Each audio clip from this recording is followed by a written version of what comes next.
Madagascar, André Rajoelina, président malgache élu le mois dernier, a officiellement pris ses fonctions samedi.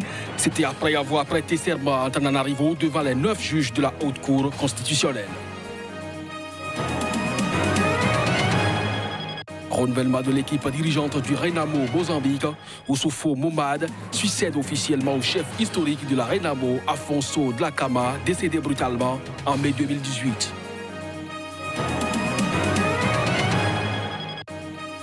L'armée américaine a tué samedi 52 islamistes somaliens Shebab. L'information a été rendue publique par un communiqué du commandement américain en Afrique.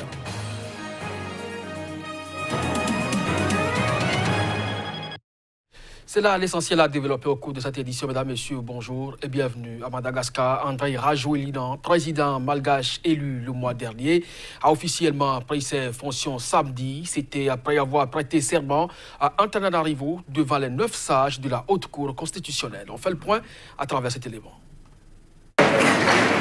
Pour la première fois de l'histoire de Madagascar, habitué de crises politiques depuis son indépendance en 1960, l'investiture du président a eu lieu en présence de ses rivaux électoraux et des précédents chefs d'État, Didier Ratsiraka, Marc Ravalomanan et Harry. Aussi, pour la première fois dans l'histoire du pays, vendredi, une passation de pouvoir a été effectuée entre 2 présidents élus. Conformément à la Constitution, Rajoelina a juré d'exécuter dans la vertu sa fonction de président de la République de Madagascar et d'utiliser ses pouvoirs pour garantir et renforcer l'unité nationale et les droits de l'homme. L'élection présidentielle dont le 2e tour s'est tenu le 19 décembre a été le théâtre d'une lutte féroce entre Ravalomanan et Rajoelina. Le premier avait été contraint de démissionner du pouvoir en 2009 face à une vague de manifestations violentes fomentées par le second, à l'époque maire d'Antananarivo. Ce dernier avait ensuite été installé par l'armée à la tête d'une présidence de transition qui a quitté en 2014. Les 2 hommes avaient été interdits de candidature à la présidentielle de 2013 dans le cadre d'un accord de sortie de crise validé par la communauté internationale. Renouvellement de l'équipe dirigeante du Renamo Mozambique, Oussoufo Momad succède officiellement au chef historique de la Renamo, Afonso Dlakama, décédé brutalement. Nous étions en mai 2018. Le chef par intérim de l'ex-rébellion mozambicaine devenue opposition, Renamo, tient désormais les rênes du parti. Lors du congrès de ce dernier, un vote des délégués du Conseil national du parti lui a accordé 410 voix contre 238 à son principal rival, Elias Dlakama, le frère de l'ancien leader. Ces résultats doivent être officiellement proclamés jeudi. Je jure sur mon honneur de servir fidèlement le parti Renamo, de respecter et de faire respecter les statuts du parti en tant que président du parti. Notre but est que le peuple mozambicain soit en paix. Nous allons poursuivre cet engagement car c'est une promesse que nous avons faite dès la première heure. Chef militaire pendant la rébellion, Oussoufo Momad, qui aura 58 ans fin janvier, est député au Parlement mozambicain depuis 1999. Secrétaire général de la Renamo de 2007 à 2012, il a ensuite dirigé le département militaire du parti. Les relations restent toutefois tendues entre le parti et la Renamo. Le parti a accusé Maputo de lui avoir volé la victoire dans 5 municipalités lors des élections locales l'an dernier. Des élections générales sont prévues en octobre au Mozambique. Au Bénin, le pôle unifié des jeunes de l'opposition a tenu en début de week-end à Cotonou son premier conseil national. C'était en présence d'une forte mobilisation des délégués venus des 12 départements du pays, réunis autour du thème « La jeunesse, force de l'opposition pour la victoire » aux législatives de 2019. Ce mouvement politique de jeunes a appelé l'opposition à la vigilance durant ces élections. On écoute le porte-parole de cette association de jeunes. Alors nous avons quelques combats à mener pour les législatives prochaines. Nous avons d'abord à mener le combat de la libération du Parlement béninois parce que nous avons conscience que la plupart des problèmes que nous avons aujourd'hui au Bénin relèvent justement du comportement de nos députés. Nos députés ont voté des lois scélérates, nos députés ont voté des lois contre les intérêts de la jeunesse et nous devons libérer le Parlement en allant abroger toutes ces lois-là et en faisant des lois qui font la promotion de la jeunesse. Première chose. Deuxième chose, nous avons un combat à mener pour que pour les prochaines élections, surtout les élections de 2019, le 28 avril prochain, que le combat du positionnement des jeunes soit un combat important, un combat intéressant, que les jeunes puissent avoir des positions éligibles sur les différentes listes afin que ces jeunes soient représentés à l'Assemblée nationale. Le Pujol prépare dans le meilleur état d'esprit possible les élections législatives prochaines. Et comme vous le savez, notre leitmotiv, c'est que beaucoup de jeunes, beaucoup de femmes de l'opposition se retrouvent au sein de cette instance politique pour défendre les intérêts de notre République en général et de la jeunesse et des couches marginalisées en particulier. Donc aujourd'hui, je peux vous dire avec assurance que partout sur le territoire national, les organisations du pôle unifié des jeunes de l'opposition travaillent d'arrache-pied pour partager le message, pour partager la conviction du pôle unifié des jeunes de l'opposition et pour organiser nos équipes de sorte à aller, disons, à l'assaut du suffrage de nos compatriotes et sortir des échéances d'avril 2019 avec un nombre écrasant de députés jeunes, de femmes, de l'opposition à l'Assemblée nationale. Flashback sur les attentats perpétrés à Nairobi au Kenya ces dernières années. La réponse des services de sécurité à la récente attaque coordonnée du complexe d'Utsi offre un constat avec celle catastrophique du centre commercial Westgate en 2013.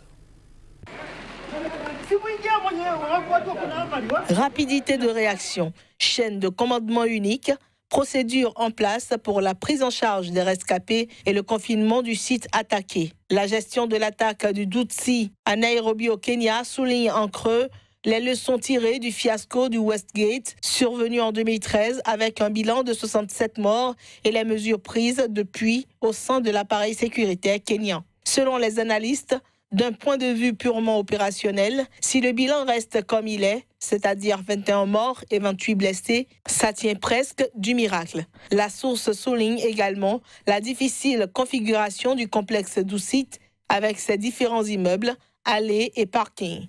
Pour le directeur du centre de réflexion Sahan, installé à Nairobi, depuis le Westgate, à tous les échelons, il y a beaucoup plus de sérieux dans tous les compartiments de la lutte antiterroriste au Kenya, tant pour la prévention que pour la réponse opérationnelle. Plus de 5 ans séparent les deux attaques. Pendant ce temps, les services de sécurité kenyans ont été réorganisés, les unités d'élite beaucoup mieux formées et un effort particulier a été mis sur le partage et l'exploitation du renseignement. L'armée américaine a tué samedi 52 islamistes somaliens Shebab au cours de frappes aériennes à la suite d'une attaque contre une base militaire somalienne dans le sud du pays. L'information a été rendue publique par un communiqué du commandement américain en Afrique. Pendant ce temps, l'armée somalienne affirme avoir tué au moins 75 islamistes radicaux en réponse à la même attaque. Des frappes aériennes américaines en Somalie ont tué 52 combattants. D'après un communiqué publié par le commandement américain en Afrique, ces frappes aériennes ont été menées en réponse à une attaque par un important groupe de Shebab somaliens contre des forces nationales somaliennes. L'armée somalienne a pour sa part affirmé avoir tué au moins 75 islamistes radicaux, toujours en réponse à cette attaque de combattants Shebab contre une base militaire somalienne. Selon des responsables militaires et des chefs locaux, au moins 8 soldats somaliens avaient été tués samedi matin par des combattants Shebab dans l'attaque de leur camp à la périphérie de Kismayo, ville portuaire du sud de la Somalie. Mais les Shebab qui ont revendiqué l'attaque affirment avoir tué 42 soldats somaliens. Les combattants islamistes Shebab, lourdement armés, avaient lancé à l'aube leur attaque, suivie d'un échange de tirs qui a duré plusieurs heures. Ils ont pris le contrôle de la base et ont tout pillé et mis le feu au dépôt d'armes avant de prendre un véhicule militaire. L'armée américaine a intensifié ses frappes aériennes en Somalie contre les combattants islamistes depuis 2017. Au Chili, l'Institut américain de géophysique a fait état d'un séisme de magnitude 6,7 dans le centre-nord du pays. Pendant ce temps, les autorités locales écartaient l'éventualité d'un tsunami. Les autorités locales n'ont pas fait état de victimes dans un premier temps, mais ont signalé les éboulements de pierres sur les routes nationales. Des milliers de foyers étaient privés d'électricité, ce qui illustre la puissance de ce séisme au Chili. Ce dernier s'est produit samedi à une profondeur de 53 km et son épicentre a été localisé à 15 km au sud-ouest de la ville de Coquimbo. Cette région a vécu en septembre 2015 un tsunami provoqué par un tremblement de terre d'une magnitude de 8,3 qui a fait une dizaine de morts. Suite au séisme de samedi, le service hydrographique et océanographique chilien a néanmoins écarté le risque d'un tsunami. Le Chili est l'une des zones à la plus forte activité sismique du monde. Le pays est situé sur la ceinture de feu du Pacifique, un alignement de volcans qui enserre l'essentiel de cet océan, une zone à forte activité sismique. Au moins 21 personnes ont été tuées et 71 blessées dans l'incendie d'un oléoduc. Des habitants y venaient voler de l'essence sur une fuite dans le centre du Mexique. Or, le gouvernement mexicain est en pleine offensive contre les vols de carburant. L'incendie s'est produit dans l'état de Hidalgo, à environ 100 km au nord de Mexico. Une fuite sur un oléoduc avait attiré des dizaines d'habitants venus récupérer du carburant munis de seaux. Des médias locaux ont montré des dizaines de personnes se servant sur la fuite, d'où le carburant se déversait à jet continu. Quelques heures plus tard, des images du feu ont montré des personnes terrifiées, s'enfuyant et appelant à l'aide, d'autres présentant des corps calcinés, étendus sur le sol à la nuit tombée. Des unités de lutte contre les incendies ont été déployées sur les lieux et les feux ont été maîtrisés. Le bilan fait état de dizaines de blessés et au moins 21 personnes y ont perdu la vie.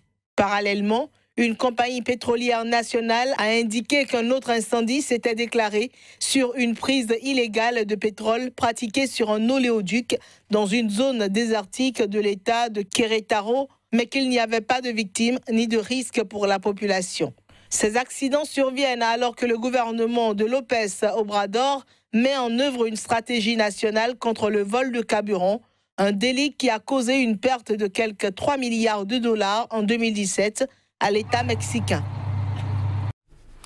Ce sera donc tout pour cette édition. Merci à vous de nous avoir suivis. Agréable journée en compagnie des programmes de SICA.